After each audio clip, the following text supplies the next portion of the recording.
Um novo projeto de lei proposto pelo deputado Carlos Veras, do Partido dos Trabalhadores do Piauí, prevê que a gente tenha no nosso sistema uma coisa chamada teoria do desvio produtivo do consumidor.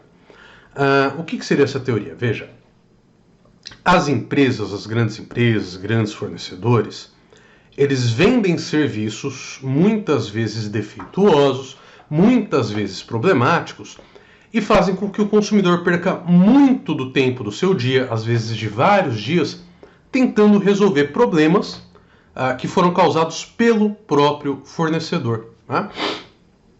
E hoje, quando você procura o Poder Judiciário, você tem alguns juízes que são mais pró-consumidor, que olham a função constitucional da defesa do consumidor, e eles tentam resolver isso, resolver esse problema de maneira pedagógica, condenando a empresa a pagar dano moral para o consumidor pelo tempo perdido. É disso mais ou menos que se trata. Não é exatamente um dano moral, estou dando aqui, usando expressões técnicas, mas é basicamente do que se trata a teoria do desvio do tempo produtivo. Por quê? Porque o nosso tempo vale. O nosso tempo, cada minuto que a gente passa numa ligação com uma grande empresa, com uma grande instituição financeira, um banco, tentando resolver um problema que deveria ser resolvido num piscar de olhos, é um minuto menos que a gente poderia estar estudando, é um minuto menos que a gente poderia estar trabalhando com o que nos dá dinheiro, é um minuto a menos do lado da nossa família, do lado dos nossos filhos, etc, etc, etc. Então essa teoria ela vai vir e vai dizer assim, olha, não é razoável que uma empresa que fatura milhões, bilhões, deixe de investir no seu sistema de atendimento, de correção de problemas, e com isso os sócios fiquem cada vez mais ricos, às custas do tempo daquela pessoa que está já contratando um serviço, pagando por um serviço. Então isso é a teoria do desvio produtivo, basicamente. Essa teoria, você já tem algumas decisões do STJ dizendo que ela é aplicável no direito brasileiro, mas é tudo muito assim, poucos juízes de primeiro grau aplicam, poucos desembargadores de tribunal aplicam, quando aplicam, muitas vezes aplicam muito mal, porque eles fazem uma ligação, falam assim, olha, isso aqui é dano moral. Se é dano moral, precisa provar o dano, ou seja, tem que mostrar que realmente o seu direito da personalidade foi atingido, o seu nome foi atendido, sua reputação, sua honra, ou então que aquilo te causou realmente dor psicológica, depressão, uma tristeza profunda, caso contrário, que os tribunais chamam de mero aborrecimento, ou seja, um dano que ele não é, mesmo que tenha ocorrido um dano, ele é tão pequeno que não é indenizável. O que esse projeto de lei que foi proposto, o que ele pretende? Veja aqui na reportagem da Conjur. Na justificativa, o autor da proposição defende que a doutrina e jurisprudência dão conta da necessidade de se reconhecer a perda de tempo do consumidor como uma modalidade independente do dano moral. E é isso que os juízes têm que entender e hoje não entendem. É uma modalidade de dano que ela não é efetivamente o dano moral. Você não precisa comprovar que houve esta mágoa, esse ataque à sua psique, ao seu psicológico. Não.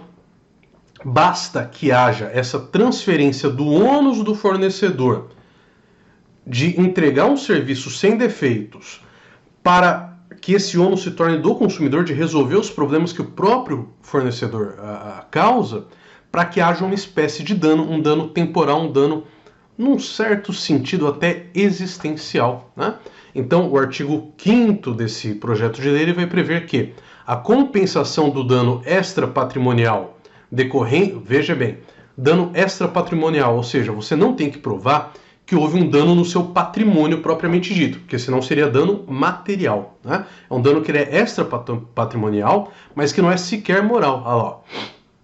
A compensação do dano extrapatrimonial decorrente da perda de tempo do consumidor, seja individual ou coletiva. Quando ele diz aqui ou coletiva, quer dizer que o Ministério Público, tomando ciência de que uma empresa está tomando muito tempo dos consumidores com problema, ele também vai poder entrar com uma ação. Não só o Ministério Público, mas associações que tenham essa permissão. poderá ocorrer independentemente da ocorrência de dano material ou moral com outra justificativa. Ou seja, você não vai mais precisar justificar que perdeu alguma parte do seu patrimônio, ou que foi atingido no seu psicológico, ou então que algum direito personalíssimo, seu como seu nome, sua honra, foram atingidos. O que o projeto está dizendo é a pura e simples perda de tempo do consumidor causa essa espécie de dano, tá? Que é o dano advindo do desvio do tempo produtivo.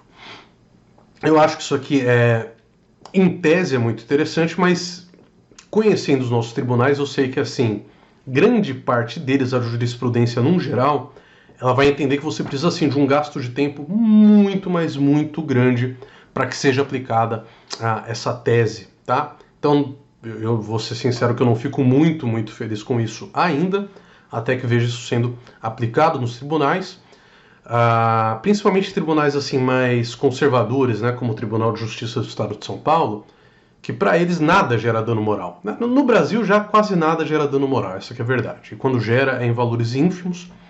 Então eu acho que os tribunais vão adotar essa posição, você vai ter que demonstrar que perdeu muito, muito, muito, muito tempo. O que é muito? Os tribunais que vão dizer, né? Mas com certeza vai ser muito tempo para poder dar ensejo, dar cabimento à teoria do desvio do tempo produtivo. E com certeza as indenizações também não serão indenizações realmente muito grandes. Mas se os tribunais, sendo aprovada essa lei, e os tribunais tendo um pouco de razoabilidade, algo que eu entendo que tem faltado quando o assunto é indenização ao consumidor, vão entender que o objetivo disso não é exatamente que o consumidor... Lógico, a efetiva prestação da reparação ao consumidor é importante, mas é importante o aspecto pedagógico, né? É importante o aspecto através do qual as empresas vão olhar. Imagina uma empresa grande de telecomunicação, né? Vivo, TIM, Claro, Oi, todas. A partir do momento que o Poder Judiciário começasse a dizer assim, olha, isso aqui era um problema simples, e o consumidor gastou 3, 4, 5 horas para resolver isso com vocês por telefone, 10 mil de dano moral, cerca de 10 salários.